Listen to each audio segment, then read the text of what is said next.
जय श्री कृष्णा। राधे राधे दोस्तों ये कहानी है भगवान विष्णु के परम भक्त सदना कसाई की। बहुत समय पहले की बात है। एक नगर में सदना नाम का एक कसाई रहता था। उसका मांस बेचने का व्यापार था। साथ ही वह भगवान विष्णु का बहुत बड़ा भक्त था।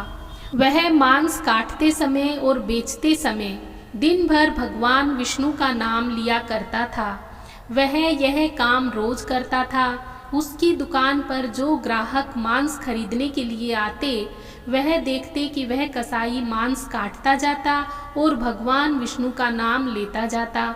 सभी ग्राहक एक दूसरे से कहते कि देखो इसे, मांस काटता और बेचता है तथा भगवान का नाम भी लेता है। एक दिन सदना कसाई किसी दूसरे नगर जा रहा था कि रास्ते में उसके पैर से एक पत्थर टकरा गया।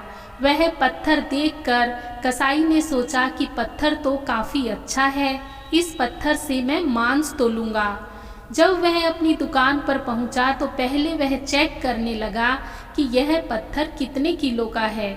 उसने एक तरफ 1 किलो का बाट रखा तथा दूसरी तरफ वह पत्थर रखा। दोनों का भार समान था। इससे सदना को पता चल गया कि वह पत्थर 1 किलो का है।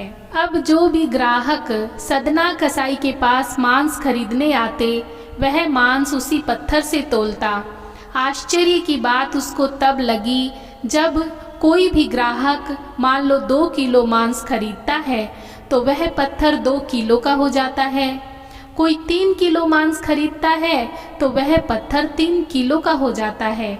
यह बात पूरे नगर में फैल गई कि सदना कसाई के पास एक जादुई पत्थर है। इस चमत्कारिक पत्थर को देखने के लिए उसकी दुकान पर लोगों की भीड़ जुटने लग गई। भीड़ के साथ ही सदना की दुकान की बिक्री बढ़ गई। यह बात एक ब्राह्मण तक भी पहुंची।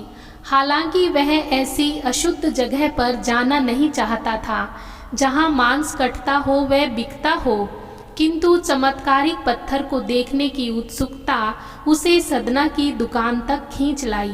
दूर से खड़ा वह सदना कसाई को मीट तोलते देखने लगा। उसने देखा कि कैसे वह पत्थर हर प्रकार के वजन को बराबर तोल रहा था। ध्यान से देखने पर उसके शरीर के रोंगटे खड़े हो गए। भीड़ के छंटने के बाद ब्राह्मण सदना कसाई के पास गया। ब्राह्मण को अपनी दुकान में आया देखकर सदना कसाई प्रसन्न भी हुआ और आश्चर्यचकित भी। बड़ी नम्रता से सदना ने ब्राह्मण को बैठने के लिए स्थान दिया और पूछा कि वह उनकी क्या सेवा कर सकता है। ब्राह्मण बोला, मैं तुम्हारे इस चमत्कारिक पत्थर को देखने के लिए ही तुम्हारी दुकान पर आया हूँ, या यूं कहें कि यह चमत्कारिक पत्थर ही मुझे खींचकर तुम्हारी दुकान पर ले आया है। बातों ही बातों में उन्होंने सदना कसाई को बताया कि जिसे पत्थर समझकर वो मांस तोल रहा है, वास्तव में वो शालिग्राम जी हैं, जो कि भगवान का स्वरूप होता है। शालिग्राम जी को इस तरह गले कटे मांस के बीच में रखना व उनसे मांस तोलना बहुत बड़ा पाप है। सदना बड़ी ही सरल प्रकृति का भक्त था। ब्राह्मण की बात सुनकर उसे लगा कि अनजाने में मैं तो बहुत पाप कर रहा हूँ। अनुनय विनय करके सदना ने वह शालिग्राम उस ब्राह्मण को दे दिया और कहा कि आप तो ब्राह्मण हैं, अतः आप ही इनकी सेवा करके इन्हें प्रसन्न करें। मेरे योग्य कुछ सेवा हो तो मुझे अवश्य बताएं। ब्राह्मण उस शालिग्राम शिला को बहुत सम्मान से घर ले आए। घर आकर उन्होंने श्री शालिग्राम जी को स्नान करवाया, पंचामृत से अभिषेक किया, वह पूजा अर्चना आरंभ कर दी। कुछ दिन ही बीते थे कि उन ब्राह्मण के स्वप्न में श्री हरि शालिग्राम जी आए। वह कहा, हे ब्राह्मण, मैं तुम्हारी सेवाओं से प्रसन्न हूँ, किंतु तुम मुझे उसी कसाई के पास छोड़ आओ। स्वप्न में ही ब्राह्मण ने कारण पूछा तो उत्तर मिला कि तुम मेरी पूजा अर्चना करते हो, मुझे अच्छा लगता है, परंतु जो भक्त मेरे नाम का गुणगान कीर्तन करते रहते हैं, उनको मैं अपने आप को भी बेच देता हूँ। सदना तुम्हारी तरह मेरा अर्चन नहीं करता है, परंतु वह हर समय मेरा नाम गुनगुनाता रहता है, जो कि मुझे अच्छा लगता है। इसलिए तो मैं उसके पास गया था। ब्राह्मण अगले दिन ही सदना कसाई के पास गया। वह उनको प्रणाम करके सारी बात बताई। वह शालिग्राम जी को उन्हें सौंप दिया।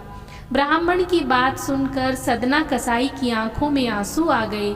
मन ही मन उन्होंने मांस बेचने खरीदने के कार्य को तिलांजलि देने की सोची और निश्चय किया कि यदि मेरे ठाकुर जी को कीर्तन पसंद है तो मैं अधिक से अधिक समय कीर्तन भजन ही करूँगा।